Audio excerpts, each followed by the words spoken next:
양봉음위, 북한이 장성택 숙청 당시에 판결문에 썼던 표현입니다. 겉으론 받드는 척하면서 뒤로는 속인다는 뜻이죠. 이 양봉음위란 표현을 중국 외교부가 아베 일본 총리를 향해 또다시 사용해 관심을 모았습니다.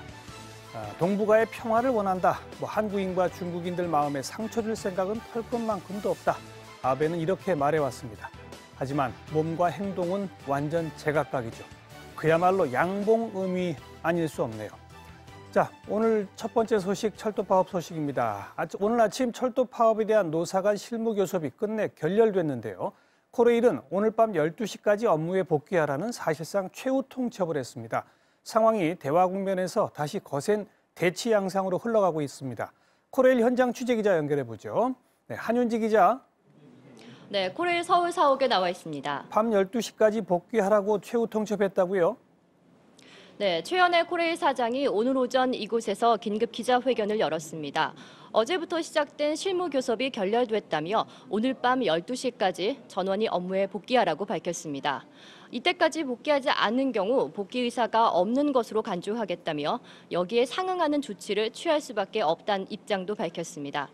사실상 파면과 같은 중징계를 염두에 둔 발언으로 풀이됩니다.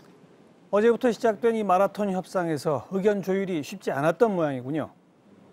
네, 철도 노사가 어제 오후 4시부터 실무 교섭을 이어갔는데요. 사측 3명과 노측 3명, 이렇게 총 6명이 9시간 가까이 대화를 이어갔습니다. 하지만 의견 차이가 좁혀지지 않자 오늘 새벽 0시 40분쯤 한 차례 정회를 선언했고요. 이후 오늘 새벽 6시에 다시 협상을 재개했는데 여기서도 역시 합의점을 찾진 못했습니다. 그리고 나서 코레일 측이 업무 복귀 명령을 내린 겁니다. 양측의 입장이 서로 어떻게 차이가 납니까? 네, 코레일의 입장은 우선 이렇습니다. 철도 노조가 먼저 파업을 철회하라는 건데요. 파업을 철회하면 수서발 KTX 법인의 공공성을 위해서 노조와 사측 그리고 민간, 정부가 참여하는 사회적 합의기구를 구성할 수 있다는 겁니다. 하지만 노조 측은 수서발 KTX 법인의 면허를 먼저 중단하라는 건데요. 그래야지 파업을 풀 수 있다는 겁니다. 여기에 대해서 코레일은 노조가 말로는 대화를 요구하지만 실제로는 한 발짝도 양보하지 않고 기존의 입장만 고수하고 있다며 강한 어조로 비난하기도 했습니다. 협상 중단이냐 결렬이냐 서로 또 표현이 다르죠? 네, 코레일이 오늘 오후에 긴급 보도자료를 내고 이번 노사 협상은 잠정 중단이 아니라 협상 결렬이라고 이렇게 말을 했는데요.